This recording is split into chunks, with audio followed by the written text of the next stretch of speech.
국경을 지키는 것이 내 임무였고 탈북자를 막는 것이 내 의무였습니다. 하지만 어느 날 밤 나는 그동안 내가 감시하고 차단했던 바로 그 두만강에 발을 담그고 있었습니다. 총을 들고 서 있어야 할 철책 앞이 아니라 물살을 가르며 건너가는 탈북자의 자리에 내가 서 있었습니다. 이것은 국경수비대 여군으로 8년을 복무한 내가 결국 그 강을 건널 수밖에 없었던 이유에 대한 이야기입니다. 20살이 되던 해 가을 나는 국경수비대에 배치되었습니다. 함경북도 회령 인근의 두만 강변이었고 철책 너머로 보이는 중국 땅은 생각보다 가까웠습니다.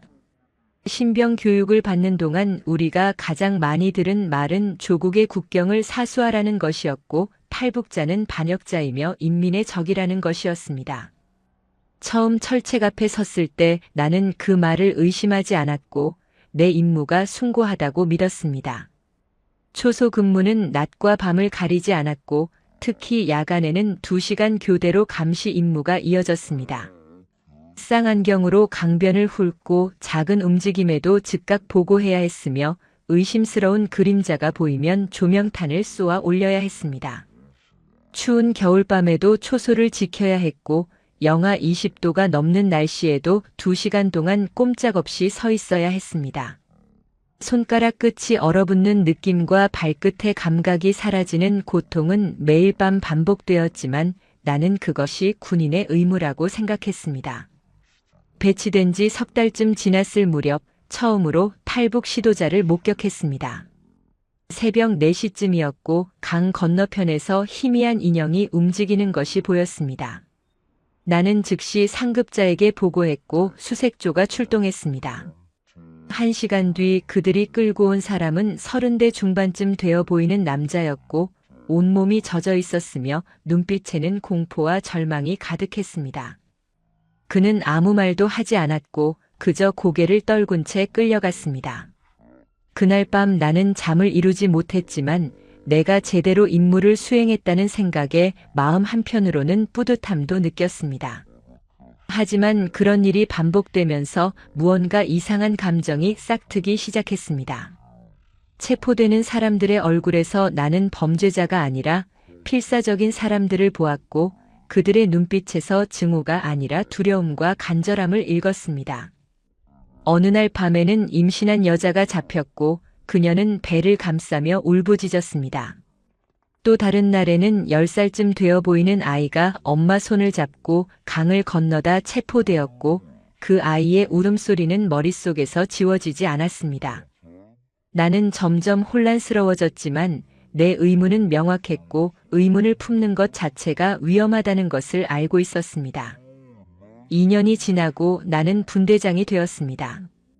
이제는 직접 감시하는 것뿐만 아니라 신병들을 교육하고 순찰 구역을 관리해야 했습니다.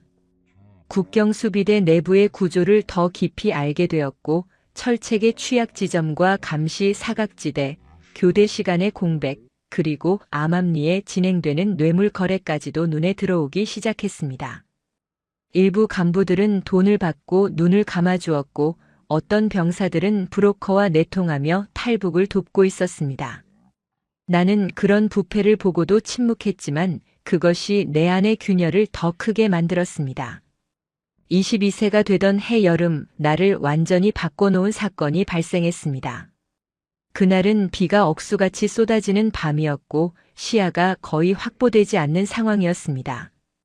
8시쯤 교대 근무를 서던 중 철책 근처에서 인기척이 들렸습니다. 나는 조명탄을 쏘려고 했지만 상급자의 지시로 잠시 대기하라는 명령이 떨어졌습니다. 그리고 1시간쯤 후 수색조가 5명의 탈북 시도자를 체포해 왔습니다. 그중 한 명은 내가 아는 얼굴이었습니다. 같은 마을에서 자란 선희 언니였고 나보다 4살 많았으며 결혼해서 아이 둘을 키우고 있던 사람이었습니다. 그녀는 온몸이 진흙투성이었고 2 아이를 양팔에 안고 있었습니다. 큰 아이는 6살쯤 되어 보였고 작은 아이는 겨우 3살쯤 되었을까 엄마 품에서 울먹이고 있었습니다. 선희 언니는 나를 보더니 눈을 크게 떴지만 아무 말도 하지 않았습니다. 우리는 서로를 바라봤고 그 짧은 순간에 수많은 감정이 오갔습니다. 신문실로 끌려가는 그녀의 뒷모습을 보면서 나는 처음으로 내 임무에 대해 근본적인 의문을 품었습니다. 선희 언니는 범죄자가 아니었고 그저 자식들을 먹여 살리고 싶었던 엄마였습니다. 북에서는 배급이 끊긴 지 오래였고 장마당에서 장사를 해도 입에 풀칠하기 어려운 형편이었습니다. 그녀의 남편은 탄광사고로 죽었고 시댁에서는 과부가 된 며느리를 내쫓았으며 친정 부모도 이미 세상을 떠난 상황이었습니다. 중국에 있는 친척을 찾아가려 했던 것뿐인데 그것이 반역이 되고 범죄가 되는 현실이 나를 짓눌렀습니다. 며칠 후 선희 언니가 어떻게 되었는지 소문으로 들었습니다. 정치범 수용소로 보내졌고 아이들은 고아원에 분리 수용되었다는 이야기였습니다. 나는 그 소식을 듣고 며칠 동안 밥을 제대로 먹지 못했고 밤마다 악몽에 시달렸습니다. 꿈속에서 선희 언니의 아이들이 엄마를 찾으며 울고 있었고 나는 그 울음소리에서 벗어날 수 없었습니다. 내가 제대로 임무를 수행한 결과가 이것이라면 내 존재는 무엇을 위한 것인가 하는 질문이 머릿속을 떠나지 않았습니다. 그 무렵부터 나는 주변을 다르게 보기 시작했습니다. 동료 병사들의 얼굴에서도 비슷한 고민의 흔적을 발견했고 특히 오래 근무한 선임들 중 일부는 눈빛이 텅 비어 있거나 냉소적인 표정을 짓고 있었습니다. 어느 날 선임 하나가 술에 취해 중얼거리는 것을 들었는데 자기가 잡은 탈북자가 100명이 넘는다고 했고 그중 절반은 여자와 아이들이었다고 했으며 이제는 아무 감정도 느껴지지 않는다고 했습니다. 그의 목소리는 공허했고 그 공허함이 내 미래의 모습처럼 느껴졌습니다. 나는 점점 내 임무를 수행하는 것이 고통스러워졌지만 그렇다고 다른 선택지가 있는 것도 아니었습니다. 군을 이탈하면 총살이었고 의견을 표현하면 숙청이었으며 의문을 품는 것조차 위험했습니다. 나는 로봇처럼 명령을 따랐고 감정을 억누르려 애썼으며 스스로를 설득하려 했습니다. 하지만 선희 언니의 얼굴과 아이들의 울음소리는 사라지지 않았고 내 안의 균열은 점점 더 깊어져만 갔습니다. 그해 여름은 유난히 길고 무더웠고 나는 그 더위 속에서 천천히 타들어가고 있었습니다. 24세가 되던 해봄, 내 인생을 완전히 바꿀 만남이 시작되었습니다. 그는 민수라는 이름을 사용했고 30대 초반쯤 되어 보였으며 국경 마을에서 작은 식당을 운영한다고 했습니다. 처음 만난 것은 우연이었는데 휴가를 나와 장마당에 들렀을 때였습니다. 그는 내가 군복을 입고 있는 것을 보고 먼저 말을 걸어왔고 자연스럽게 차 한 잔을 권했습니다. 나는 경계했지만 거절할 이유도 없었고 그의 태도에서 특별한 의도가 느껴지지 않았습니다. 우리는 몇 번 더 우연을 가장에 만났고 그때마다 그는 나에게 중국에서 가져온 과자나 담배를 건넸습니다. 처음에는 단순한 호의라고 생각했지만 점차 그가 내 근무 일정과 초소 위치, 순찰 경로에 대해 은근히 물어보는 것을 눈치챘습니다. 나는 그가 브로커라는 것을 직감적으로 알았지만 이상하게도 경계심보다는 호기심이 앞섰습니다. 그를 신고해야 한다는 것을 알면서도 나는 계속 그를 만났고 조금씩 정보를 흘렸습니다. 어느 날 저녁 그는 나를 강변의 한적한 곳으로 데려갔습니다. 5시쯤이었고 해가 지고 있었으며 강물은 붉게 물들어 있었습니다. 그곳에서 그는 처음으로 솔직하게 말했습니다. 자신이 사람들을 중국으로 넘겨주는 일을 한다는 것, 지금까지 100명이 넘는 사람들을 도왔다는 것, 그리고 나에게도 기회를 주고 싶다는 것. 나는 그 말을 듣고 한동안 아무 말도 할 수 없었습니다. 내가 잡아야 할 대상이 바로 내 앞에 서 있었고 그는 나에게 탈북을 제안하고 있었습니다. 민수는 내가 혼란스러워하는 것을 알았고 서두르지 않았습니다. 그는 단지 생각해보라고 했고 준비가 되면 연락하라고 했으며 그때까지 비밀을 지켜달라고 부탁했습니다. 나는 고개를 끄덕였지만 내 안에서는 거대한 폭풍이 일고 있었습니다. 그를 신고해야 한다는 의무감과 그의 제안을 받아들이고 싶은 욕망이 충돌했고 지금까지 쌓아온 내 정체성과 새로운 가능성 사이에서 갈등했습니다. 밤마다 잠을 이루지 못했고 낮에도 멍하니 강을 바라보는 시간이 많아졌습니다. 석 달쯤 지났을 무렵 나는 결정적인 장면을 목격했습니다. 야간 순찰 중이었고 자정쯤 되었을 때였습니다. 철책 근처에서 인기척이 들렸고 나는 조용히 접근했습니다. 거기에는 4명의 사람들이 철책을 넘으려 하고 있었고 그들을 돕는 사람은 민수였습니다.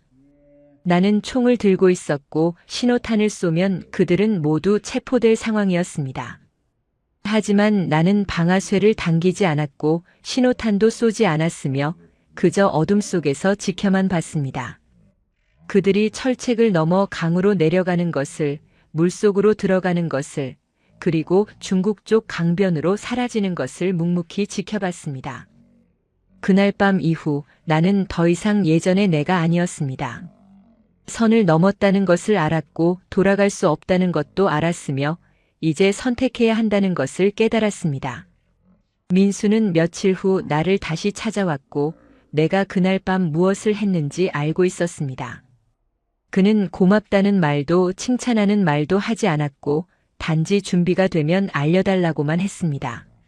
나는 고개를 끄덕였고 그 순간 내 운명이 바뀌었다는 것을 느꼈습니다. 봄바람이 불었고 강물에서는 풀냄새가 났으며 나는 그 냄새 속에서 자유라는 단어를 처음으로 실감했습니다. 25세가 되던 해 가을, 나는 8년째 국경수비대에 복무하고 있었습니다. 중대장으로 진급했고 이제는 구역 전체를 관리하는 위치에 있었습니다. 근무 일정을 짜고 병력을 배치하며 상부에 보고하는 것이 내 일이었습니다.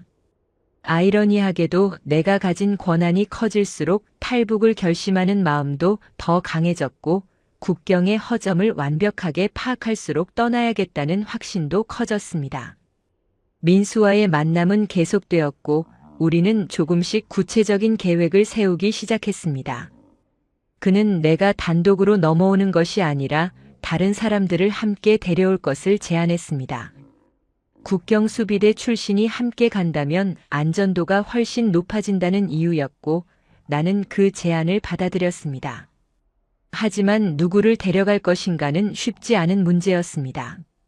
신뢰할 수 있는 사람을 찾아야 했고 비밀을 지킬 수 있는 사람이어야 했으며 무엇보다 탈북할 이유가 절박한 사람들이어야 했습니다.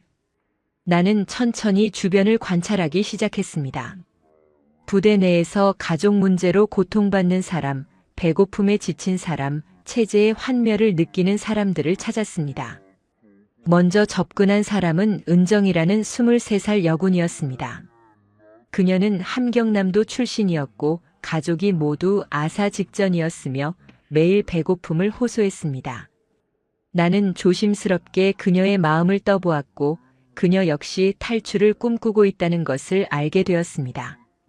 두 번째는 명철이라는 28살 남자 병사였고 정치범 가족으로 낙인 찍혀 승진도 결혼도 할 수 없는 처지였습니다.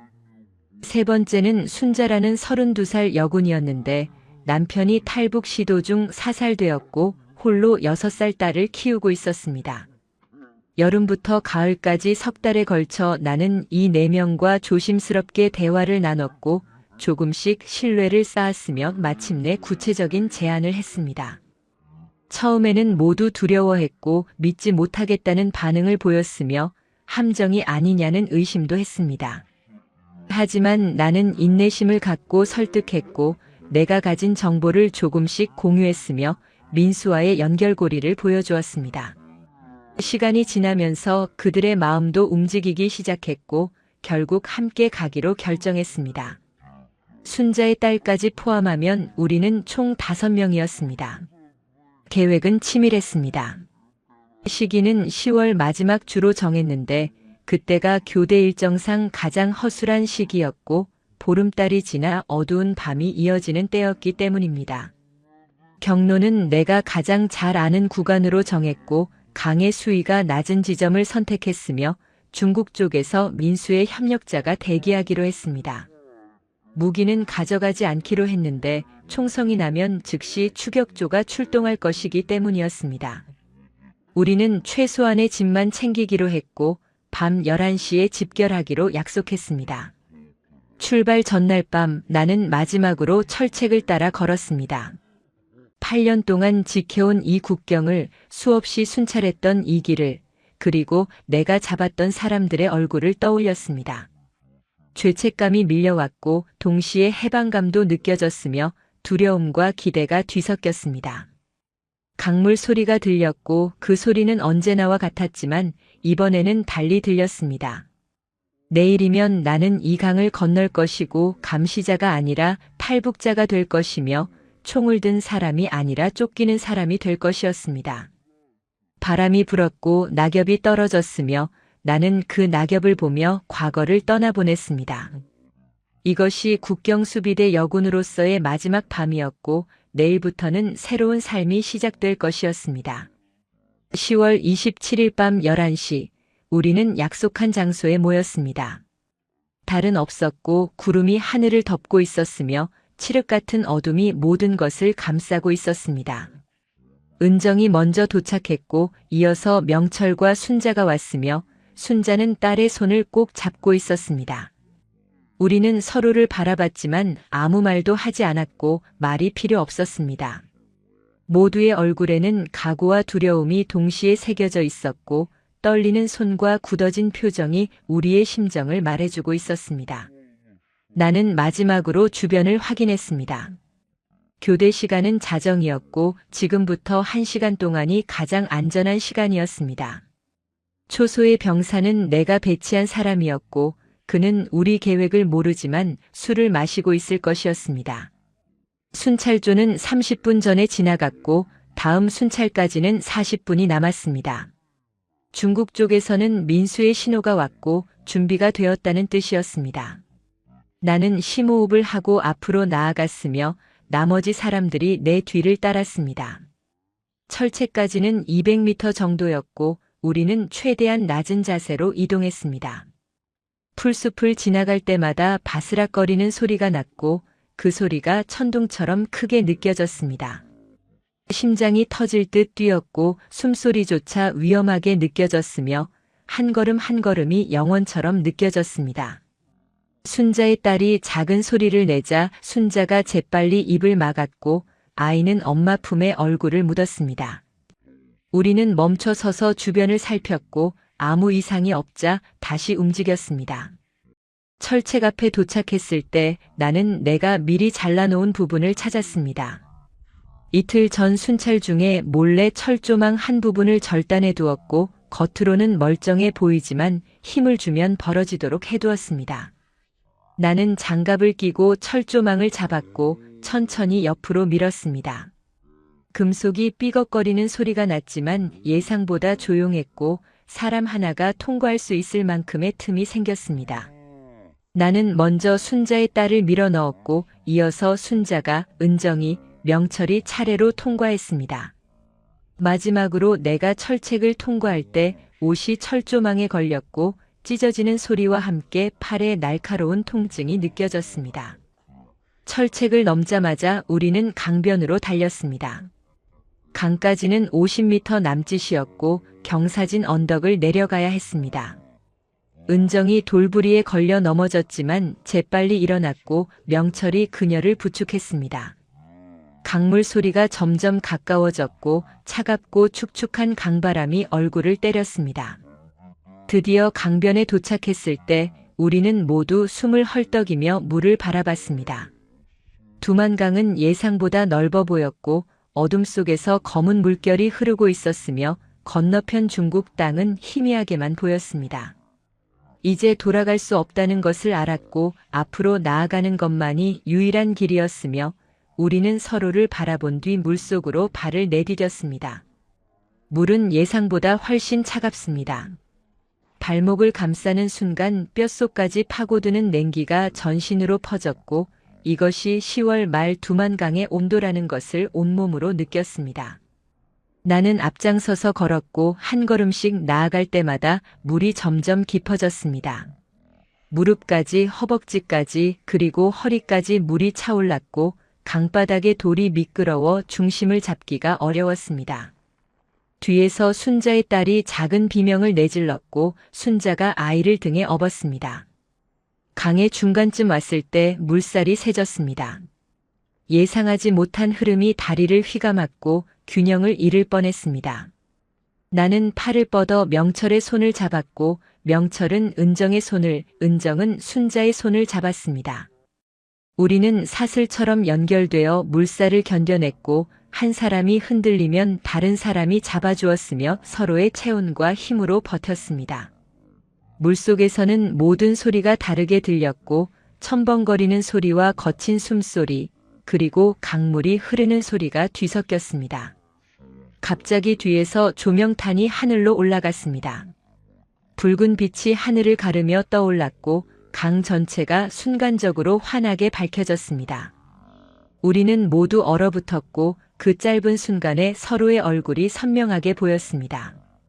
공포와 절망이 뒤섞인 표정들, 젖은 옷과 헝클어진 머리, 그리고 물속에서 떨고 있는 몸들. 조명탄이 천천히 떨어지면서 빛이 약해졌고 다시 어둠이 찾아왔습니다. 나는 소리쳤습니다. 목소리를 내지 않고 입모양만으로 빨리 가라고 멈추지 말라고 외쳤습니다. 우리는 미친 듯이 앞으로 나아갔습니다. 물살을 가르고 돌에 걸려 넘어져도 다시 일어났으며 팔과 다리가 얼어붙는 것도 무시하고 전진했습니다. 뒤에서 호각 소리가 들렸고 이어서 개 짖는 소리가 들렸으며 추격조가 출동했다는 것을 알 수 있었습니다. 하지만 우리는 이미 강의 3분의 1을 지나왔고 중국 쪽 강변이 점점 가까워지고 있었습니다. 순자가 비틀거렸고 아이의 무게 때문에 중심을 잃었지만 명철이 재빨리 받쳐주었습니다. 마침내 발밑에 돌이 올라가기 시작했고 물의 깊이가 얕아졌습니다. 허리에서 허벅지로 무릎으로 그리고 발목으로 물이 낮아졌고 우리는 중국 땅을 밟았습니다. 강변으로 기어 올라가는 순간 뒤에서 총성이 들렸습니다. 하늘을 향해 쏜 경고 사격이었지만 그 소리는 천둥처럼 우렁찼고 우리의 심장을 얼어붙게 만들었습니다. 나는 뒤를 돌아봤고 북한 쪽 강변에서 손전등 불빛들이 움직이는 것이 보였습니다. 그들은 우리를 쫓아올 수 없었지만 우리가 건넌 것을 확인했고 곧 중국 공안에 연락할 것이었습니다. 민수가 어둠 속에서 나타났습니다. 그는 우리를 재촉했고 준비된 차량으로 안내했으며 서둘러 그곳을 떠나야 한다고 했습니다. 우리는 젖은 몸을 이끌고 차에 올랐고 차는 즉시 출발했습니다. 뒤를 돌아보니 두만강이 점점 멀어지고 있었고 북한 땅도 사라지고 있었으며 8년 동안의 내 삶이 그 어둠 속으로 가라앉고 있었습니다.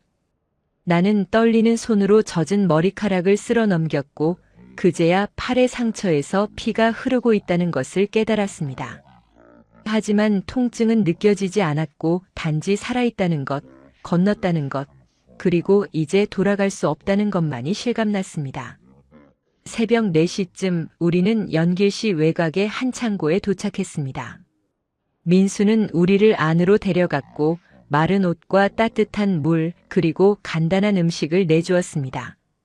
우리는 말없이 옷을 갈아입었고 뜨거운 물로 얼어붙은 손과 발을 녹였으며 빵과 우유를 입에 넣었습니다. 하지만 아무도 제대로 먹지 못했고 목구멍으로 음식이 넘어가지 않았으며 긴장과 공포로 위가 뒤틀리고 있었습니다. 순자의 딸만이 엄마 품에서 잠들어 있었고 그 평화로운 얼굴이 유일한 위안이었습니다. 민수는 상황을 설명했습니다. 중국 공안이 이미 움직이고 있고 국경 지역의 검문이 강화될 것이며 우리는 최대한 빨리 내륙으로 이동해야 한다고 했습니다. 목적지는 칭다오였고 거기서 배를 타고 한국으로 가는 경로를 택할 것이라고 했습니다. 하지만 그 전에 위조 신분증을 만들어야 했고 머리 모양과 옷차림을 바꿔야 했으며 조선족 행세를 해야 한다고 설명했습니다. 비용은 1인당 3천만 원이었고 성공 후에 지불하면 된다고 했습니다. 우리는 선택의 여지가 없었고 그의 말을 따를 수밖에 없었습니다. 해가 뜨자 미용사가 왔고 우리의 머리를 잘랐습니다. 나는 허리까지 내려오던 긴 머리를 어깨까지 자르고 염색했으며 거울을 보니 낯선 사람이 서 있었습니다. 은정은 단발로 잘랐고 순자는 파마를 했으며 명철은 머리를 짧게 밀었습니다. 사진을 찍었고 오후쯤 위조 신분증이 나왔습니다. 나는 이제 김미선이라는 조선족 여성이었고 31살이었으며 길림성 출신이라고 되어 있었습니다. 낯선 이름과 나이 그리고 가짜 주소를 외워야 했고 만약 검문에 걸리면 자연스럽게 대답해야 한다고 민수가 강조했습니다. 저녁 6시에 우리는 다시 출발했습니다. 이번에는 승합차가 아니라 트럭이었고 짐칸에 숨어야 했습니다. 우리는 박스와 비닐 사이의 좁은 공간에 몸을 숨겼고 숨쉬기도 힘든 곳에서 움직이지 않고 있어야 했습니다. 트럭이 출발했고 덜컹거리는 진동과 엔진 소음이 귀를 때렸으며 어둠 속에서 시간 감각이 사라졌습니다. 1시간쯤 지났을까 트럭이 멈췄고 밖에서 중국어로 대화하는 소리가 들렸습니다. 검문이었습니다. 심장이 터질 듯 뛰었고 숨을 참았으며 순자가 딸의 입을 막았습니다. 공안원이 트럭 주변을 걷는 발소리가 들렸고 짐칸 문이 열리는 소리가 났으며 손전등 불빛이 틈새로 스며들었습니다. 나는 눈을 감았고 온 신경을 집중해 움직임을 억제했으며 발각되면 끝이라는 것을 알고 있었습니다. 누군가 박스를 두드리는 소리가 났고 명철의 어깨에 닿은 것 같았지만 그는 미동도 하지 않았습니다. 영겁 같은 시간이 흐른 뒤 짐칸 문이 닫혔고 트럭이 다시 움직이기 시작했습니다. 우리는 그제야 숨을 내쉬었고 서로의 손을 꼭 잡았으며 식은 땀이 등을 타고 흘러내렸습니다. 밤새 트럭은 달렸습니다. 우리는 짐칸에서 잠들지 못했고 몸은 점점 굳어갔으며 배는 고팠지만 참을 수밖에 없었습니다. 새벽녘에 트럭이 멈췄고 민수가 짐칸을 열었습니다. 우리는 기어나왔고 다리에 힘이 풀려 비틀거렸으며 신선한 공기를 들이마셨습니다. 이곳은 선양 외곽이라고 했고 여기서 하루 쉬었다가 다시 이동할 것이라고 했습니다. 우리는 낡은 여관으로 들어갔고 좁은 방에 5명이 누웠으며 창밖으로 보이는 중국의 아침 풍경을 멍하니 바라봤습니다. 북한을 떠난 지 하루가 지났지만 마치 1년이 지난 것처럼 느껴졌고 앞으로 얼마나 더 도망쳐야 하는지 알 수 없었습니다. 선양에서 사흘을 머문 뒤 민수가 우리에게 나쁜 소식을 전했습니다. 원래 계획했던 칭다오 루트가 막혔다는 것이었고 중국 공안이 해안 지역 단속을 강화했다는 것이었으면 새로운 경로를 찾아야 한다는 것이었습니다. 대안은 2가지였는데 하나는 남쪽으로 내려가 베트남을 거쳐 태국으로 가는 것이었고 다른 하나는 서쪽으로 가서 몽골로 넘어가는 것이었습니다. 민수는 몽골 루트를 추천했고 거리는 더 멀지만 상대적으로 안전하다고 설명했습니다. 하지만 문제가 생겼습니다. 몽골 루트를 담당하는 다른 브로커가 추가 비용을 요구한다는 것이었고 1인당 500만 원을 더 내야 한다는 것이었습니다. 우리는 돈이 없었고 한국에 도착한 후에 지불하겠다고 했지만 그 브로커는 선불을 고집했습니다.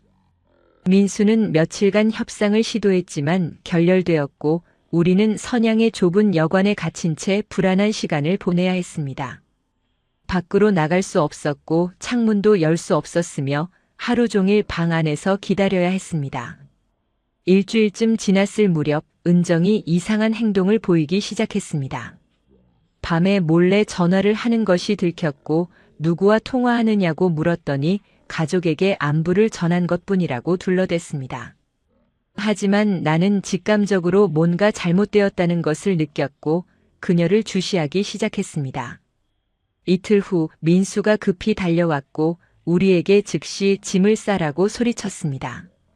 공안이 우리 위치를 파악했다는 것이었고 30분 안에 이곳을 떠나지 않으면 체포될 것이라고 경고했습니다. 우리는 허겁지겁 짐을 챙겼고 뒷문으로 빠져나갔습니다. 골목을 따라 달렸고 모퉁이를 돌 때마다 뒤를 돌아봤으며 심장은 미친 듯이 뛰었습니다. 순자는 딸을 안고 달렸고 명철이 그녀를 부축했으며 나는 뒤에서 주변을 경계했습니다. 은정은 창백한 얼굴로 따라왔지만 그녀의 눈빛에서 죄책감을 읽을 수 있었습니다. 민수의 차가 골목 끝에서 기다리고 있었고 우리는 차에 몸을 던지듯 올랐으며 차는 급출발했습니다. 뒤를 돌아보니 공안 차량 2대가 여관 앞에 도착하는 것이 보였고 우리는 아슬아슬하게 빠져나온 것이었습니다. 차 안에서 나는 은정을 추궁했습니다. 누구에게 전화했느냐고 우리 위치를 누설했느냐고 물었습니다. 처음에는 부인했지만 내가 계속 압박하자 결국 무너졌습니다. 그녀는 울면서 고백했는데 북에 남겨둔 남동생이 걱정되어 전화를 걸었다는 것이었고 통화 중에 보이부 요원이 전화를 가로챘다는 것이었으며 협박을 받아 위치를 말해버렸다는 것이었습니다. 그녀는 용서를 빌었지만 우리는 모두 충격에 빠졌고 배신감과 분노가 치밀어 올랐습니다. 명철은 그녀를 내쫓아야 한다고 주장했고 순자는 침묵했으며 나는 갈등했습니다. 민수가 결정을 내렸습니다. 은정을 데리고 가되 더 이상 전화기를 주지 않고 항상 감시하겠다고 했습니다. 그녀가 고의로 배신한 것은 아니었고 단지 어리석었을 뿐이라고 판단했습니다. 하지만 이제 상황은 더욱 위험해졌고 중국 공안뿐만 아니라 북한 보위부도 우리를 추적하고 있다는 것을 의미했습니다. 민수는 경로를 다시 변경했고 선양에서 곧바로 북쪽으로 올라가 내몽골을 거쳐 몽골 국경으로 향하기로 결정했습니다. 거리는 더 멀어졌고 위험도 커졌으며 시간도 더 걸릴 것이었습니다. 하지만 선택의 여지가 없었고 우리는 다시 도주를 시작했습니다.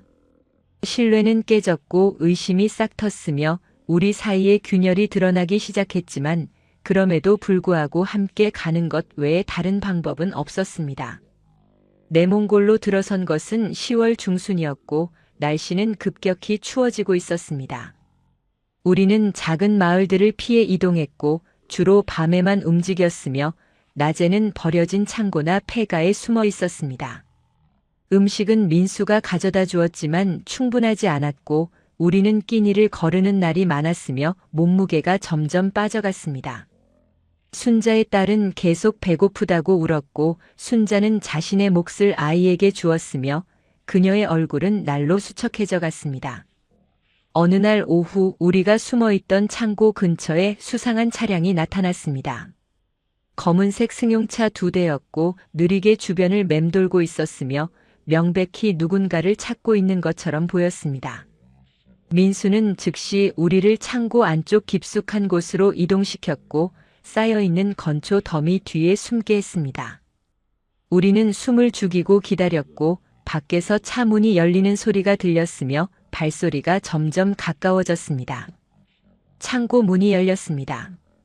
햇빛이 쏟아져 들어왔고 실루엣으로 보이는 2명의 남자가 안으로 들어왔습니다.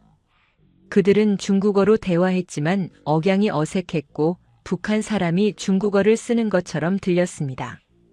보위부 요원일 가능성이 높았고 은정의 전화 때문에 우리를 추적해온 것이 분명했습니다. 그들은 창고 안을 천천히 둘러봤고 짐더미를 뒤지기 시작했으며 우리가 숨은 곳으로 점점 다가왔습니다. 명철의 손이 떨렸고 은정은 눈물을 흘렸으며 나는 주먹을 꽉 쥐고 최악의 상황에 대비했습니다. 바로 그때 밖에서 큰 소리가 났습니다. 민수가 일부러 물건을 떨어뜨린 것이었고 주의를 끌기 위한 것이었습니다. 2 남자는 즉시 밖으로 나갔고 민수를 추궁하는 소리가 들렸습니다. 민수는 능숙하게 조선족 사투리로 대응했고 이곳은 자기 창고이며 관계없는 사람은 들어올 수 없다고 주장했습니다. 실랑이가 이어졌고 긴장된 대치가 몇 분간 계속되었으며 우리는 그 시간 동안 숨도 제대로 쉬지 못했습니다. 결국 그들은 물러갔고 차량이 멀어지는 소리가 들렸으며 우리는 그제야 긴장을 풀었습니다. 하지만 민수는 더 이상 이곳에 머물 수 없다고 판단했습니다. 그들이 다시 올 것이고 아마도 더 많은 인원을 데리고 올 것이며 우리는 즉시 이동해야 한다고 강조했습니다. 해가 지기도 전에 우리는 창고를 떠났고 이번에는 도보로 이동했습니다. 트럭이나 차량을 이용하면 추적당할 위험이 크다고 판단했기 때문입니다. 우리는 들판을 가로질렀고 언덕을 넘었으며 발에 물집이 잡히고 다리가 후들거렸지만 멈출 수 없었습니다. 밤이 되자 기온이 급격히 떨어졌고 코트 한 장으로는 추위를 막을 수 없었으며 이를 떨며 걸어야 했습니다. 새벽녘에 우리는 작은 마을 외곽의 폐가에 도착했습니다. 지붕이 반쯤 무너졌고 창문은 깨졌으며 바람이 그대로 들이쳤습니다. 하지만 더 이상 걸을 수 없었고 우리는 그곳에서 쉬기로 했습니다. 민수는 근처 마을에서 음식을 구해오겠다고 했고 1시간 뒤에 돌아왔습니다. 만두 몇 개와 뜨거운 물이 전부였지만 우리에게는 그것이 진수성찬처럼 느껴졌습니다. 만두를 입에 넣는 순간 뜨거운 김이 목을 타고 내려갔고 얼어붙은 몸에 생기가 돌기 시작했습니다. 순자는 만두를 잘게 찢어 딸에게 먹였고 아이는 처음으로 며칠 만에 웃었습니다. 그 웃음소리가 우리에게 작은 희망을 주었고 조금 더 버틸 수 있을 것 같았습니다. 하지만 몽골 국경까지는 아직 이틀이 더 걸린다고 했고 그 이틀이 우리 생사를 가를 것이라는 것을 모두가 알고 있었습니다. 몽골 국경까지 마지막 이틀의 여정이 시작되었습니다. 민수는 더 이상 차량을 사용할 수 없다고 했고 국경 근처에는 감시가 삼엄하기 때문에 도보로 이동해야 한다고 설명했습니다. 우리는 각자 배낭에 물과 약간의 음식을 챙겼고 두꺼운 옷을 껴입었으며 새벽 5시에 출발했습니다. 날은 아직 어두웠고 찬 바람이 얼굴을 때렸으며 발걸음을 떼는 것조차 고통스러웠습니다. 내몽골의 풍경은 황량했습니다. 끝없이 펼쳐진 평원과 메마른 언덕, 그리고 간간히 보이는 관목들이 전부였습니다. 나무는 거의 없었고 숨을 곳도 없었으며 우리는 완전히 노출된 채로 걸어야 했습니다. 하늘은 잔뜩 흐렸고 바람에 날리는 모래가 눈과 입으로 들어왔으며 숨을 쉴 때마다 모래 알갱이가 느껴졌습니다. 순자의 딸은 이제 스스로 걸었지만 자꾸 주저앉으려 했고 순자가 손을 잡아 끌며 달랬습니다.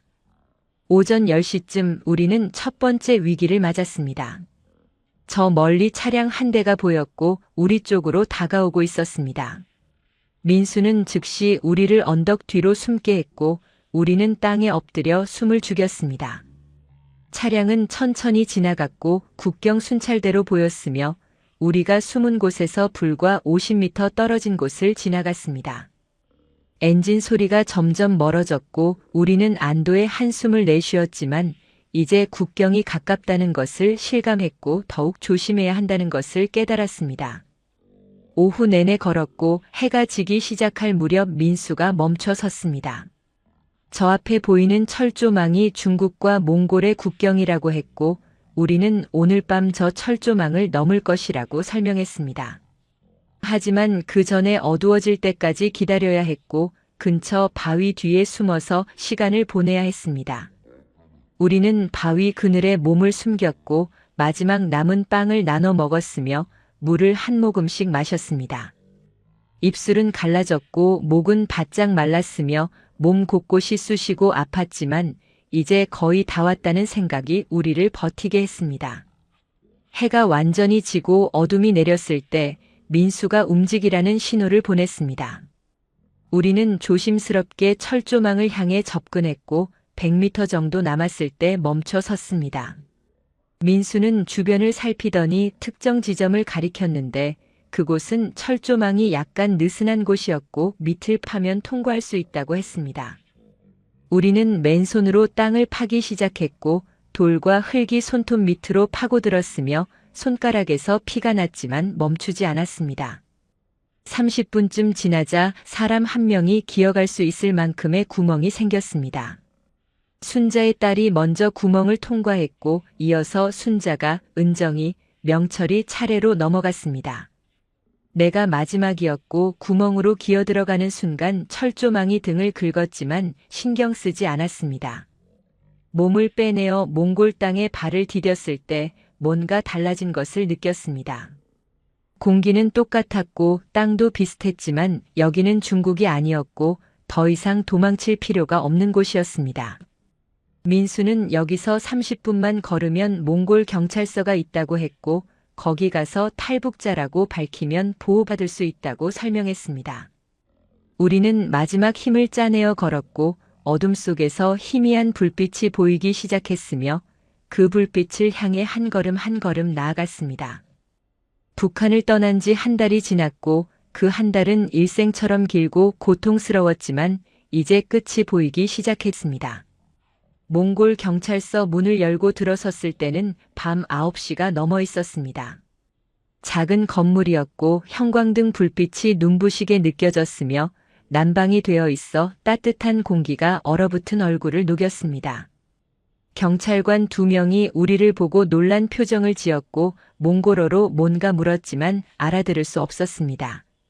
민수가 영어와 중국어를 섞어 설명했고 우리가 북한에서 온 탈북자라고 말했으며 한국으로 가기를 원한다고 전했습니다. 경찰관들은 서로 의논하더니 상급자에게 전화를 걸었고 1시간쯤 후에 나이든 경찰관이 도착했습니다. 그는 중국어를 조금 할 줄 알았고 우리에게 차례로 신원을 확인했습니다. 이름과 나이, 출신 지역, 그리고 어떻게 여기까지 왔는지 물었습니다.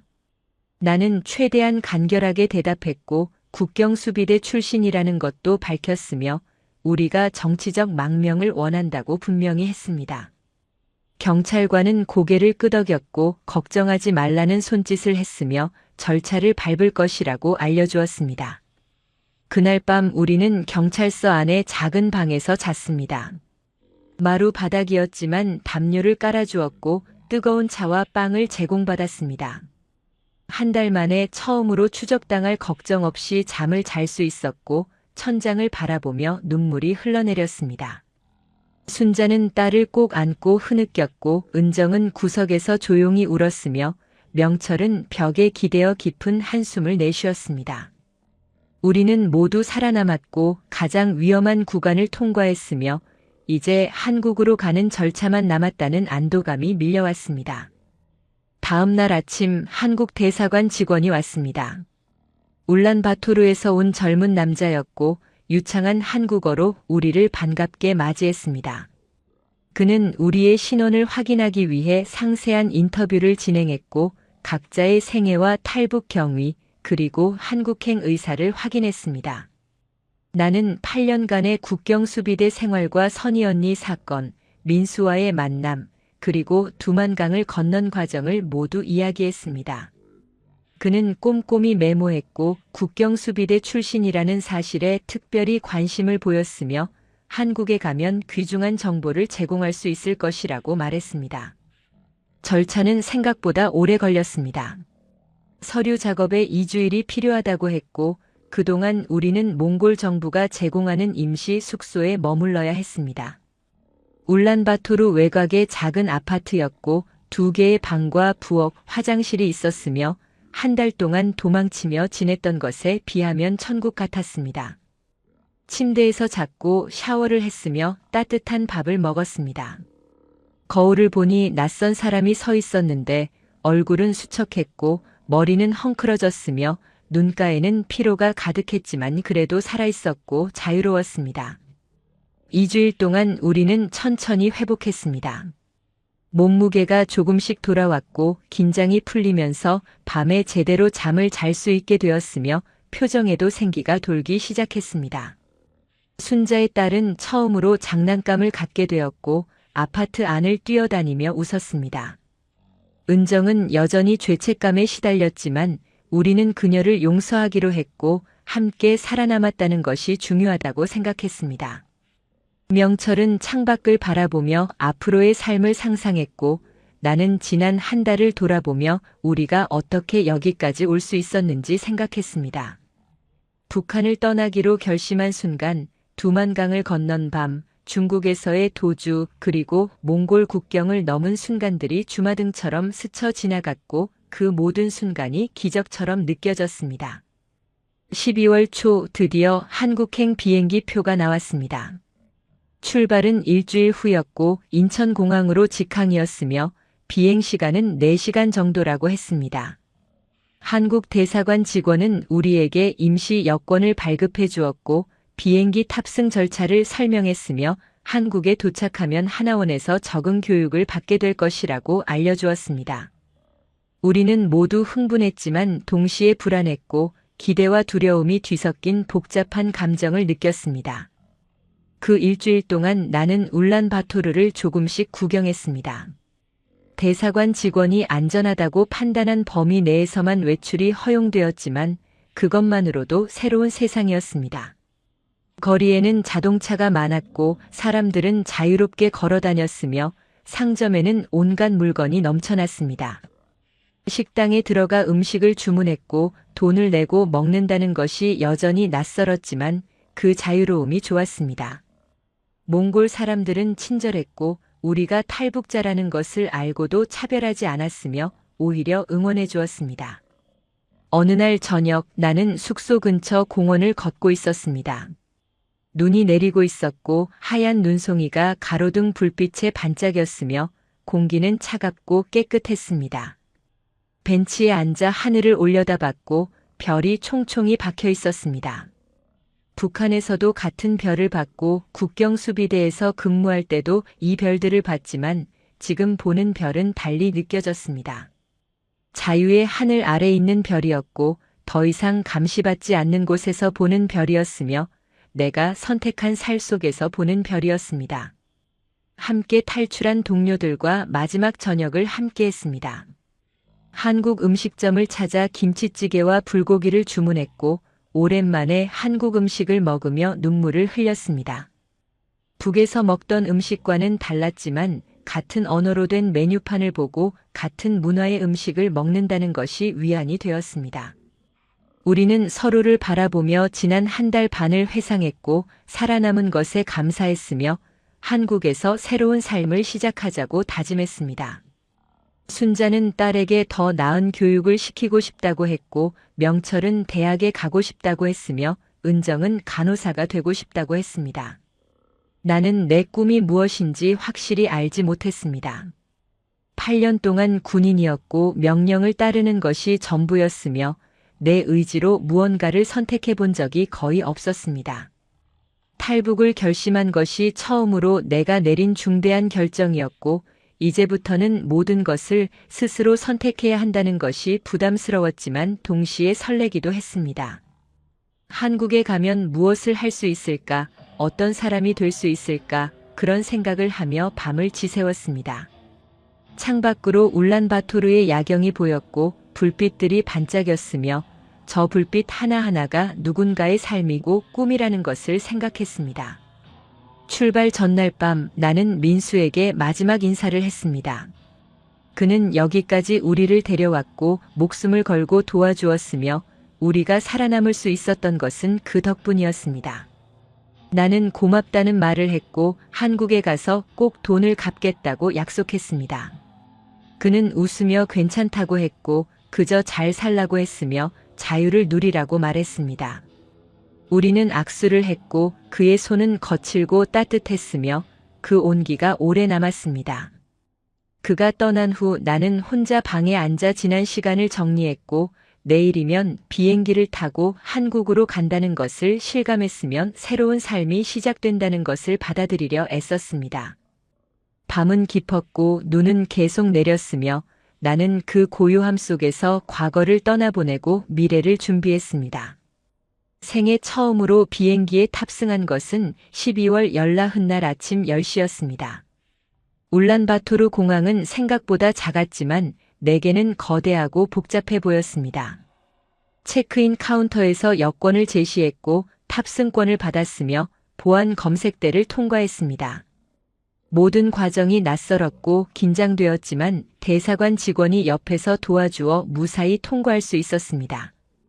탑승 게이트에서 기다리는 동안 창밖으로 비행기가 보였고 저 커다란 철 덩어리가 하늘을 난다는 것이 믿기지 않았습니다.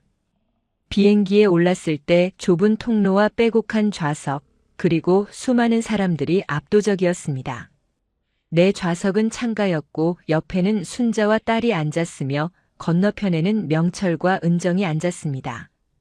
안전벨트를 매는 방법을 배웠고 승무원의 안전 시범을 지켜봤으며 엔진이 작동하는 소리에 온몸이 긴장했습니다. 비행기가 움직이기 시작했고 활주로를 따라 점점 빨라졌으며 순간 몸이 뒤로 젖혀지는 느낌과 함께 땅에서 떠올랐습니다. 창밖을 보니 울란바토르가 점점 작아지고 있었고 건물들이 장난감처럼 보였으며 구름 속으로 들어갔습니다. 구름 위로 올라왔을 때 눈앞에 펼쳐진 광경에 숨이 멎었습니다. 끝없는 하얀 구름 바다가 펼쳐져 있었고 그 위로 햇빛이 쏟아지고 있었으며 하늘은 믿을 수 없을 만큼 푸르렀습니다. 이렇게 높은 곳에서 세상을 본 적이 없었고 국경도 철책도 보이지 않았으며 단지 광활한 하늘과 구름만이 존재했습니다. 눈물이 흘러내렸고 참으려 했지만 멈출 수 없었으며 옆에서 순자도 울고 있었습니다. 우리는 서로의 손을 잡았고 말없이 창밖을 바라봤습니다. 기내식이 나왔습니다. 작은 트레이에 담긴 음식들이었지만 모든 것이 신기했습니다. 빵과 샐러드, 메인 요리, 그리고 디저트까지 포크와 나이프로 먹는 방법이 어색했지만 천천히 따라했습니다. 음식의 맛은 기억에 남지 않지만 하늘에서 밥을 먹는다는 경험 자체가 놀라웠고 이것이 자유의 맛이라고 생각했습니다. 순자의 딸은 주스를 마시며 좋아했고 처음 보는 젤리를 신기해하며 웃었으며 그 웃음소리가 기내에 울려 퍼졌습니다. 비행 시간은 4시간이었지만 순식간에 지나갔습니다. 창밖 풍경은 계속 변했고 구름 사이로 간간히 땅이 보였으며 산과 강, 도시들이 스쳐 지나갔습니다. 기장이 안내 방송을 했고 곧 한국에 도착한다고 알렸으며 안전벨트를 매라고 했습니다. 비행기가 고도를 낮추기 시작했고 구름을 뚫고 내려갔으며 창밖으로 한국 땅이 보이기 시작했습니다.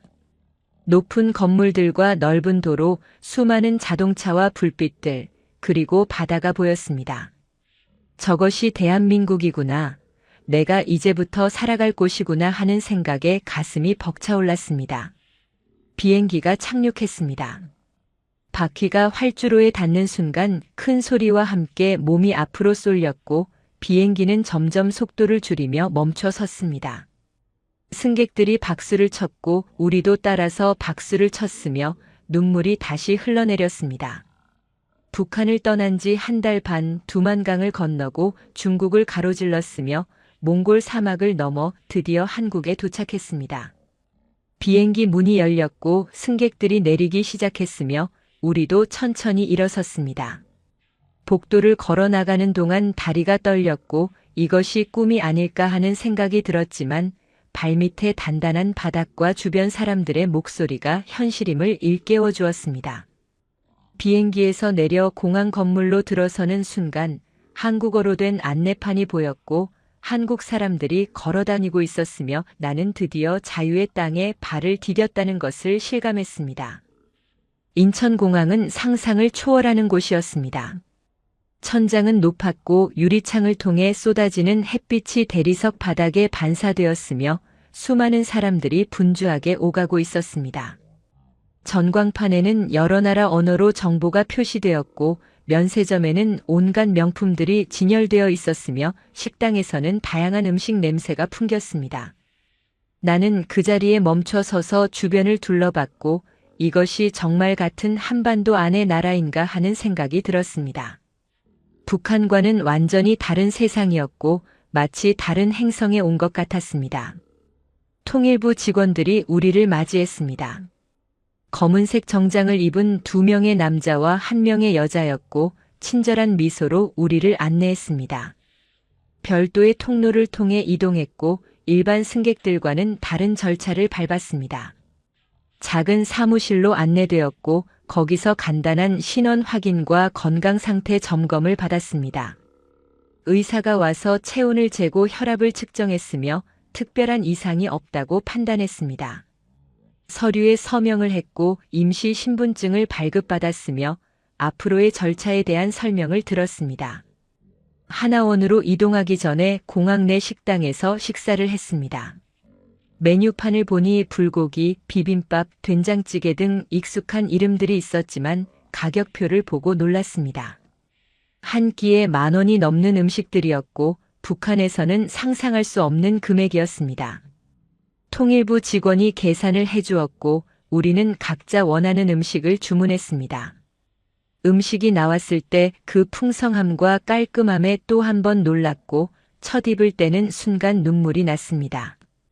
맛있었지만 그것보다는 감정이 복받쳐 올랐기 때문이었고 이제 정말 한국에 왔다는 실감이 들었기 때문이었습니다. 오후 2시쯤 우리는 버스에 올랐습니다.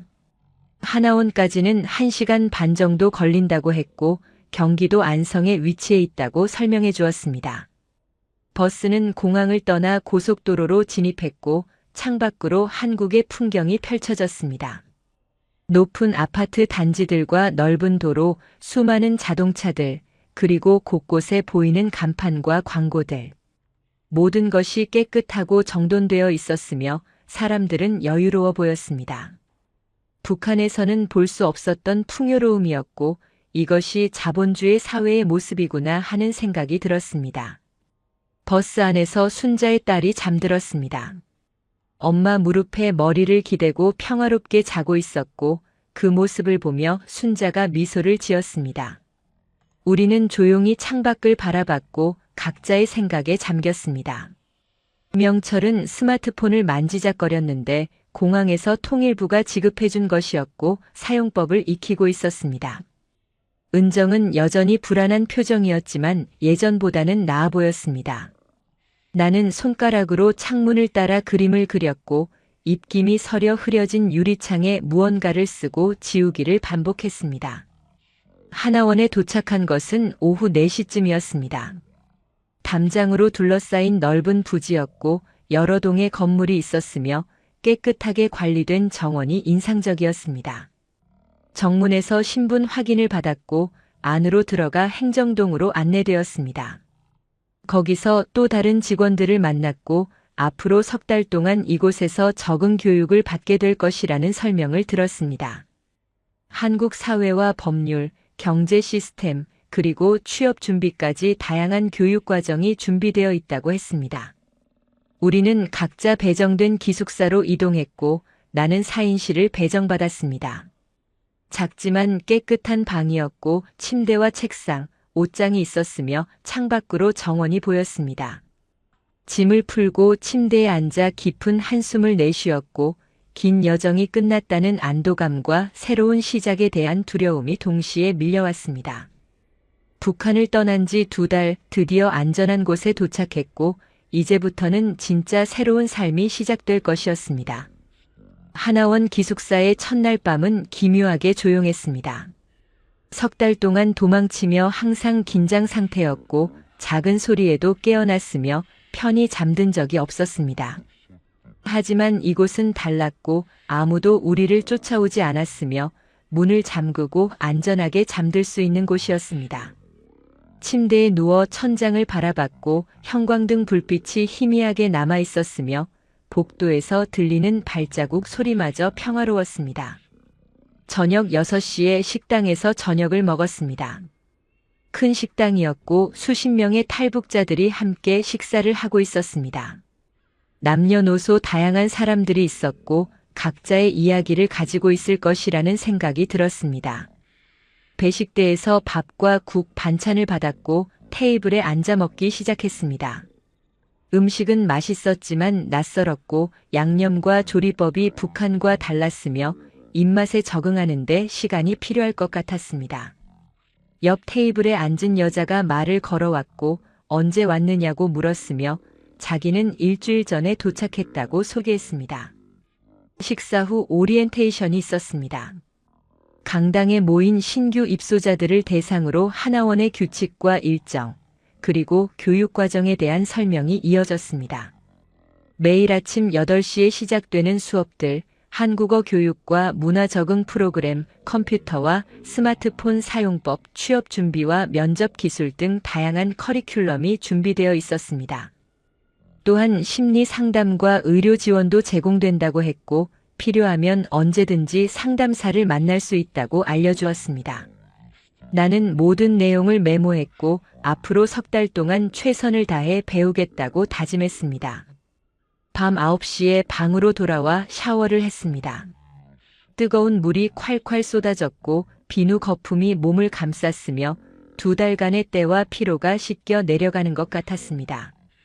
거울을 보니 수척한 얼굴이 보였지만 눈빛은 예전과 달랐습니다.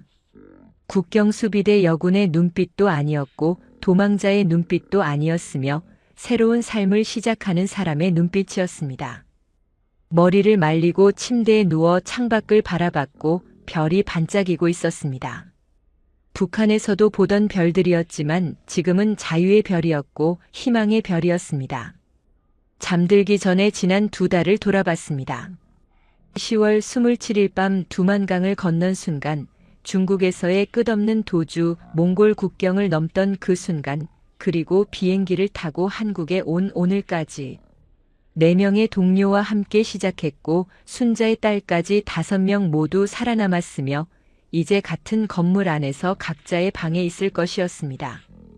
우리는 함께 살아남았고 새로운 삶을 시작할 기회를 얻었으며 이것이 얼마나 기적 같은 일인지 새삼 깨달았습니다. 얼마나 많은 사람들이 두만강에서 죽었고 중국에서 잡혀 북송되었으며 꿈을 이루지 못하고 사라졌을까 하는 생각이 들었습니다. 선희 언니가 생각났습니다. 내가 체포했던 그녀와 2 아이, 그리고 지난 8년 동안 내가 막았던 수많은 사람들. 그들 중 얼마나 많은 사람이 정치 범수용소에 갔을까, 얼마나 많은 가족이 헤어졌을까, 그리고 얼마나 많은 꿈이 꺾였을까. 죄책감이 밀려왔고 내가 자유를 누릴 자격이 있는가 하는 의문이 들었지만 동시에 이것이 내가 지고 가야 할 짐이라는 것도 알았습니다. 나는 살아남았고 자유를 얻었으며 이제 그 자유를 의미 있게 사용해야 할 책임이 있었습니다. 언젠가 나처럼 국경을 지키던 사람들에게 그리고 탈북을 꿈꾸는 사람들에게 희망을 줄 수 있는 존재가 되고 싶었습니다.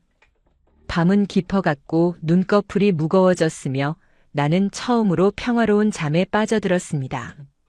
내일부터 새로운 삶이 시작될 것이고 나는 준비되어 있었습니다. 하나원에서의 첫 수업은 한국 사회의 기본 구조에 관한 것이었습니다. 강사는 50대 중반쯤 되어 보이는 남자였고 부드러운 목소리로 민주주의와 자본주의, 법치주의에 대해 설명했습니다. 투표를 통해 대통령을 선출한다는 것, 누구나 자유롭게 직업을 선택할 수 있다는 것, 법 앞에 모두가 평등하다는 것. 북한에서 들었던 것과는 완전히 다른 내용이었고 처음에는 믿기 어려웠지만 이곳이 실제로 그렇게 작동한다는 것을 점차 받아들이게 되었습니다. 컴퓨터 수업은 특히 어려웠습니다. 키보드와 마우스를 다루는 것부터 배워야 했고 인터넷이라는 개념 자체가 낯설었습니다. 강사는 천천히 설명해 주었지만 다른 수강생들도 비슷한 수준이어서 진도가 더뎠습니다. 하지만 며칠이 지나자 조금씩 익숙해졌고 검색 엔진을 사용해서 궁금한 것을 찾아볼 수 있게 되었습니다. 처음으로 인터넷 검색창에 북한을 쳤을 때 수천 개의 결과가 나왔고 외부 세계에서 북한을 어떻게 바라보는지 알게 되었으면 충격적이었습니다. 한국어 수업도 있었습니다. 같은 언어를 쓰는데 왜 한국어 수업이 필요한가 싶었지만 곧 그 이유를 알게 되었습니다. 남한과 북한의 어휘가 달랐고 억양과 표현 방식도 달랐으며 외래어 사용이 많아 이해하기 어려운 경우가 많았습니다. 아파트를 살림집이라고 하고 동물을 친구라고 하며 쌀밥을 그냥 밥이라고 하는 것 등을 배웠습니다. 또한 존댓말과 반말의 미묘한 차이, 상황에 따른 적절한 표현, 그리고 비즈니스 용어들도 익혀야 했습니다. 오후에는 생활 적응 프로그램이 있었습니다. 은행 계좌를 여는 방법, 교통카드 사용법, 병원 예약 방법, 마트에서 장 보는 방법 등 일상생활에 필요한 모든 것을 배웠습니다. 실습도 있었는데 하나원 근처 마트에 가서 직접 물건을 사보는 연습을 했습니다. 수많은 상품 중에서 선택한다는 것, 가격을 비교한다는 것, 그리고 카드로 결제한다는 것이 모두 새로운 경험이었습니다. 계산대에서 점원이 친절하게 인사하고 봉투에 담아주는 것도 놀라웠고, 이것이 자본주의 사회의 서비스 문화라는 것을 배웠습니다. 저녁 시간에는 심리 상담이 예정되어 있었습니다. 상담사는 30대 후반쯤 되어 보이는 여자였고 따뜻한 미소로 나를 맞이했습니다. 편안한 소파에 앉았고 차를 한 잔 건네받았으며 그녀는 부드러운 목소리로 내 이야기를 들어주었습니다. 국경수비대에서의 경험, 탈북을 결심한 이유, 그리고 여기까지 오면서 겪은 일들을 천천히 이야기했습니다. 말하는 동안 눈물이 났고 억눌렀던 감정들이 쏟아져 나왔으며 그녀는 조용히 들어주었습니다. 상담이 끝난 후 마음이 한결 가벼워졌고 정기적으로 상담을 받기로 약속했습니다. 밤에는 같은 기수 사람들과 모여 이야기를 나누는 시간이 있었습니다. 휴게실에서 차를 마시며 각자의 탈북 경로와 경험을 공유했고 서로를 위로하고 격려했습니다. 어떤 사람은 중국에서 5년을 숨어 지냈다고 했고 어떤 사람은 태국을 거쳐왔으며 또 어떤 사람은 가족을 북에 두고 혼자 왔다고 했습니다. 모두가 각자의 아픔과 상처를 가지고 있었고 동시에 새로운 삶에 대한 희망도 품고 있었습니다. 우리는 서로에게 힘이 되어 주었고 혼자가 아니라는 것이 큰 위안이 되었습니다. 방으로 돌아와 일기를 썼고 오늘 배운 것들을 정리했으며 내일 또 무엇을 배우게 될지 기대되었습니다. 한 달 전만 해도 도망치느라 정신 없었는데 지금은 체계적인 교육을 받으며 미래를 준비하고 있다는 것이 믿기지 않았습니다. 2월 중순 하나원에 입소한 지 2달이 지났을 무렵 첫 외출 허가가 났습니다. 서울 나들이 프로그램이었고 하루 동안 서울 시내를 둘러보며 도시 생활을 체험하는 것이었습니다. 아침 8시에 버스에 올랐고 함께 가는 사람은 15명이었으며 인솔교사 2명이 동행했습니다. 버스가 출발하자 모두가 창밖을 바라봤고 긴장과 기대가 뒤섞인 표정들이었습니다. 고속도로를 달리며 점점 서울에 가까워졌고 건물들이 높아지고 차량이 많아지는 것이 보였습니다. 명동에 도착한 것은 오전 10시쯤이었습니다. 버스에서 내리자마자 압도당했습니다. 수많은 사람들이 거리를 걸어다녔고 높은 빌딩들이 하늘을 가렸으며 간판과 광고판이 눈부시게 빛났습니다. 소음도 엄청났는데 자동차 경적 소리와 사람들의 대화 소리, 상점에서 흘러나오는 음악이 뒤섞여 귓가를 울렸습니다. 나는 그 자리에 서서 한동안 움직이지 못했고 이것이 진짜 서울이구나 하는 생각에 어지러웠습니다. 순자가 내 팔을 잡아주었고 우리는 천천히 걸어가기 시작했습니다. 인솔 교사가 우리를 화장품 가게로 데려갔습니다. 밝은 조명 아래 진열된 수백 가지의 화장품들, 각기 다른 브랜드와 색상, 그리고 향기들. 점원들은 친절하게 다가와 제품을 설명해 주었고 테스터를 사용해 보라고 권했습니다. 나는 조심스럽게 립스틱을 손등에 발라봤고 선명한 빨간색이 피부에 남았습니다. 북한에서는 상상도 할 수 없었던 사치품이었고 이것을 자유롭게 살 수 있다는 것이 신기했습니다. 결국 작은 립글로스 하나를 샀고 하나원에서 받은 정착 지원금 중 일부를 사용했으며 처음으로 내 돈으로 물건을 산다는 경험이 떨렸습니다. 점심은 식당에서 먹었습니다. 삼겹살집이었고 고기가 불판에서 지글지글 구워지는 소리와 냄새가 식욕을 자극했습니다. 상추에 고기를 싸먹었고 된장찌개와 공기밥도 함께 나왔으며 배불리 먹을 수 있었습니다. 옆 테이블에서는 젊은 사람들이 웃으며 대화를 나누고 있었고 그들의 여유로운 모습이 부러웠습니다. 그들은 이것이 일상이었지만 나에게는 여전히 낯설고 특별한 경험이었습니다. 식사를 마치고 계산할 때 5만 원이 나왔고 한 끼 식사에 이런 금액을 쓴다는 것이 놀라웠지만 인솔 교사가 프로그램 비용으로 처리해준다고 안심시켜 주었습니다. 오후에는 경복궁을 방문했습니다. 조선시대의 궁궐이었고 웅장한 건물과 아름다운 정원이 인상적이었습니다. 남북이 분단되기 전에 역사를 공유한다는 것이 묘한 감정을 불러일으켰고 이곳이 한때 같은 나라였다는 사실이 새삼스러웠습니다.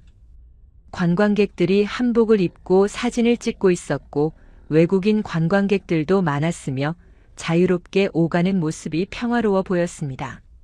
나도 사진을 몇 장 찍었고 스마트폰 카메라 사용법을 배운 것이 유용했으며 이 순간을 기억하고 싶었습니다. 저녁 5시쯤 하나원으로 돌아가는 버스에 올랐습니다. 모두가 피곤해 보였지만 만족스러운 표정이었고 오늘 하루가 꿈만 같았다는 이야기들이 오갔습니다. 나는 창밖으로 점점 멀어지는 서울을 바라봤고 석 달 후면 저 도시 어딘가에서 살게 될 것이라는 생각을 했습니다. 직장을 구하고 집을 얻고 혼자 생활해야 한다는 것이 두렵기도 했지만 동시에 기대되기도 했습니다.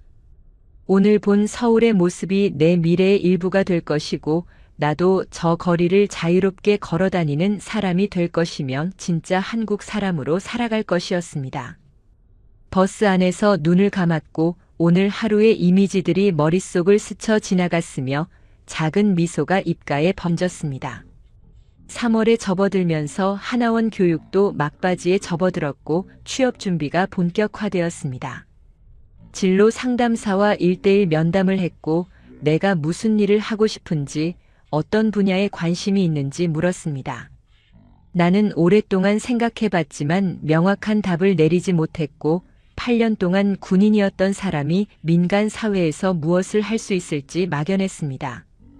상담사는 국경수비대 경험을 살려보안 관련 일을 할 수도 있고 아니면 완전히 새로운 분야에 도전할 수도 있다고 조언했습니다.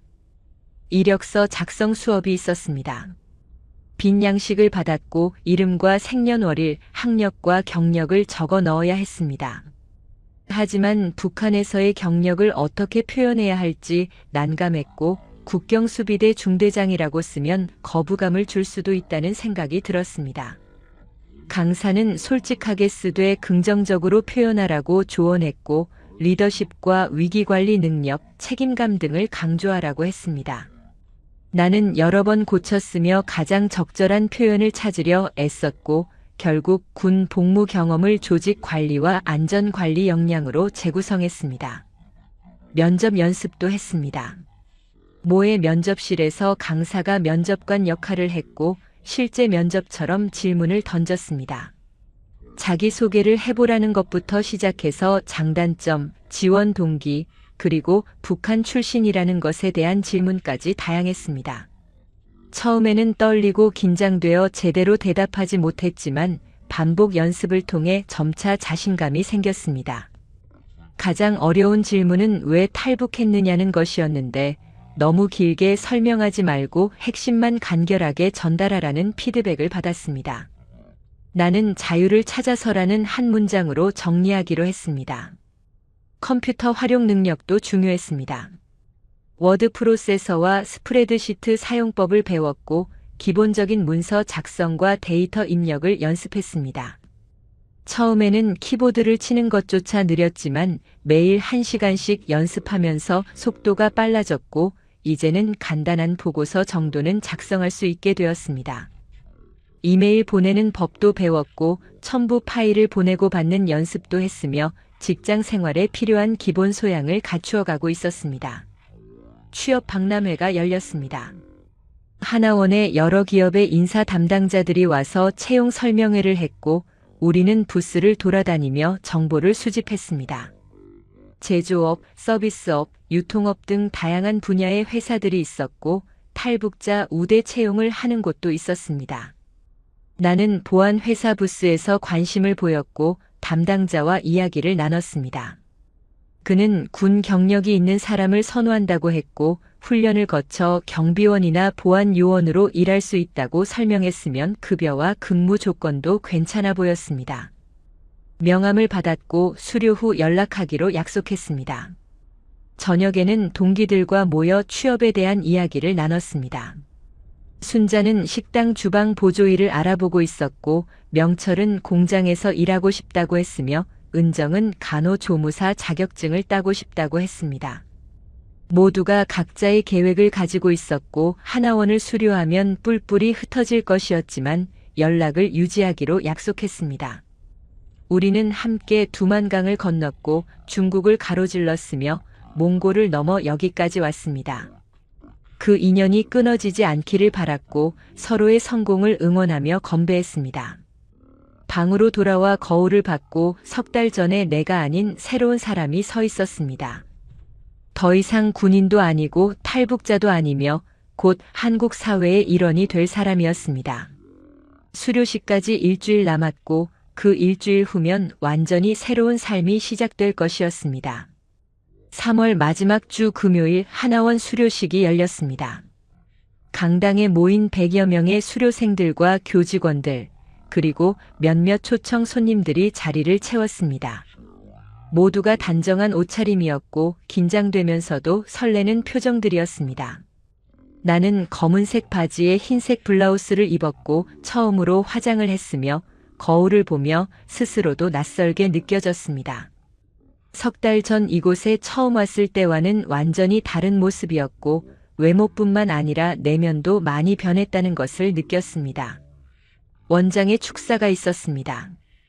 그는 우리가 어려운 여정을 거쳐 이곳까지 왔다는 것을 축하했고 앞으로 한국 사회에 잘 적응하여 훌륭한 시민이 되기를 바란다고 했으며 어려움이 있을 때는 언제든지 지원기관에 연락하라고 당부했습니다.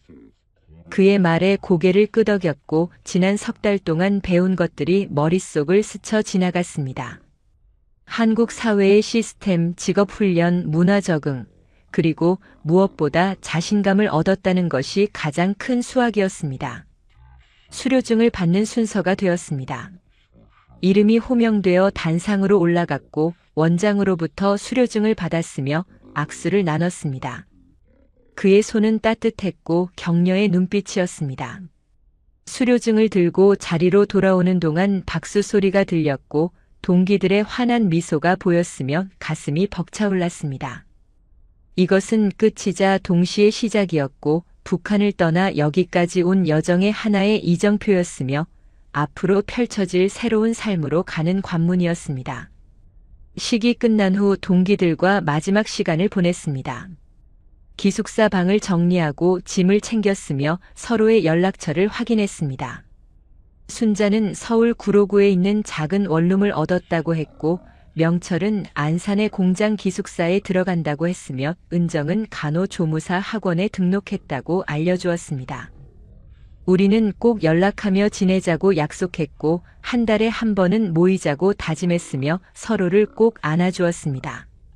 함께 두만강을 건넌 사이였고 생사를 같이 한 동료였으며 이제는 한국 땅에서 각자의 길을 가야 하는 친구들이었습니다.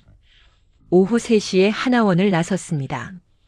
입구에서 택시를 잡았고 서울로 간다고 말했으며 기사는 친절하게 짐을 트렁크에 실어주었습니다. 차가 출발하면서 뒤를 돌아봤고 하나원 건물이 점점 작아졌으며 3달을 보낸 곳이 멀어지고 있었습니다. 창밖으로 펼쳐지는 풍경은 익숙하면서도 낯설었고 이제는 관광객이 아니라 이곳에서 살아갈 사람으로 바라보고 있었습니다. 고속도로를 달리며 서울에 가까워졌고 높은 건물들이 보이기 시작했으며 내 새로운 집이 있는 도시가 다가오고 있었습니다. 저녁 5시쯤 서울 관악구의 작은 원룸에 도착했습니다.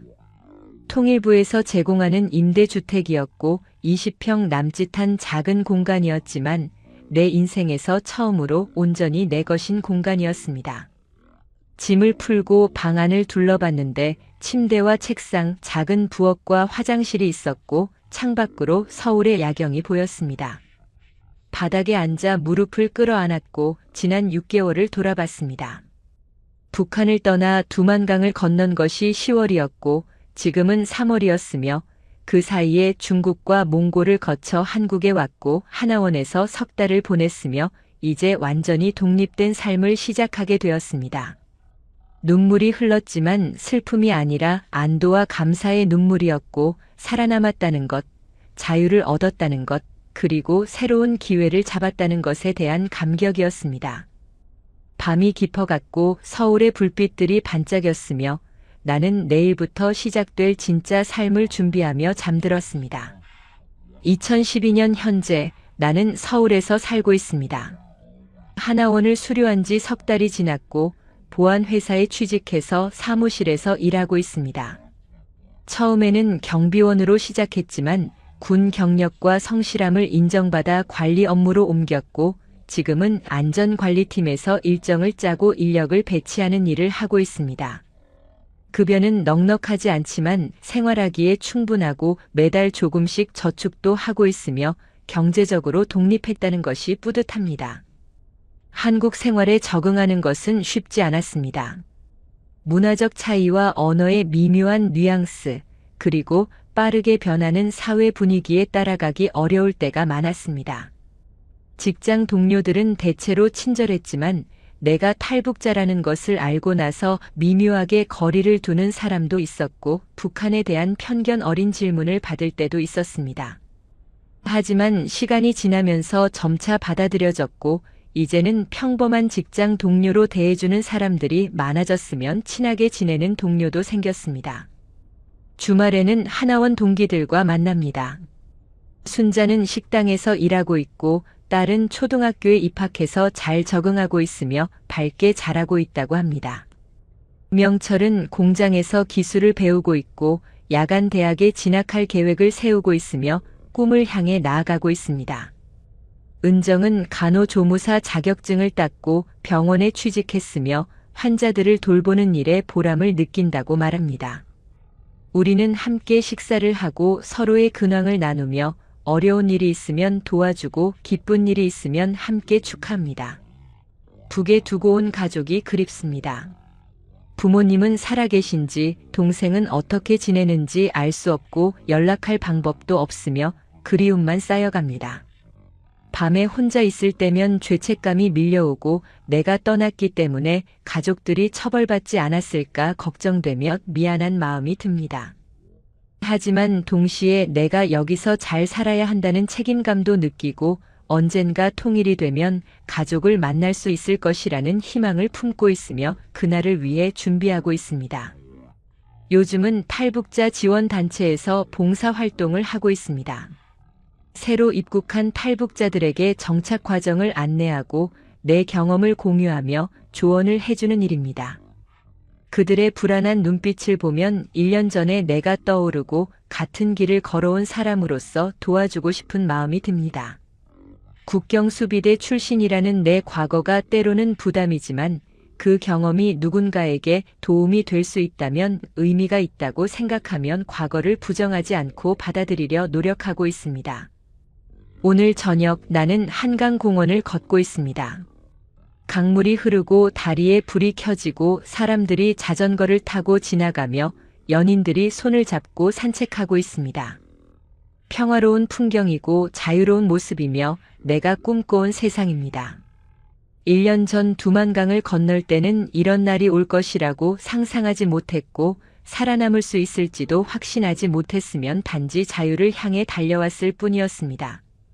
하지만 지금 나는 여기 있고 숨 쉬고 있으며 살아가고 있습니다.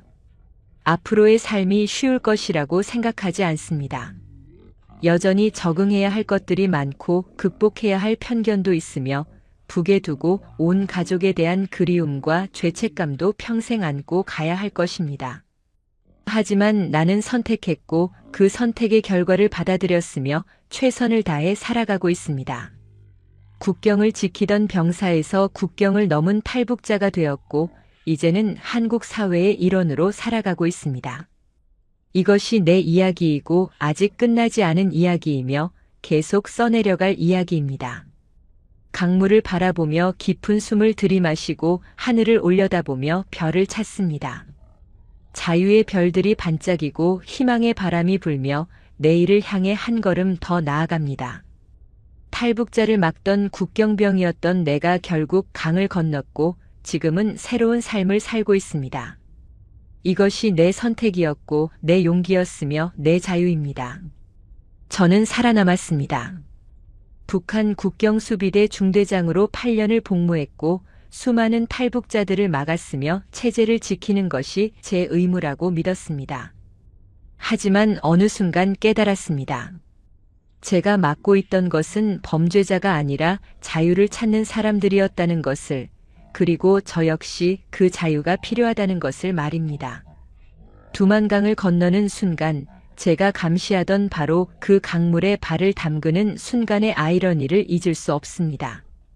중국과 몽골을 거쳐 한국에 도착하기까지의 6개월은 제 인생에서 가장 길고 힘든 시간이었지만 동시에 가장 의미 있는 시간이었습니다. 지금 저는 서울에서 평범한 직장인으로 살아가고 있고 매일 아침 출근하며 자유를 실감하고 있습니다. 여러분도 꿈꾸고 계신가요? 자유를, 희망을, 새로운 삶을 꿈꾸고 계신가요? 제 이야기가 누군가에게 용기가 되었으면 합니다. 국경을 지키던 병사도 결국 강을 건넜습니다. 불가능해 보이는 일도 용기를 내면 가능해집니다. 이 채널에서는 북한 탈북자들의 진짜 이야기를 계속 전해드리고 있습니다. 구독과 좋아요, 알림 설정으로 응원해 주시면 더 많은 이야기를 들려드리겠습니다. 여러분의 관심이 누군가에게는 희망이 될 수 있습니다. 감사합니다.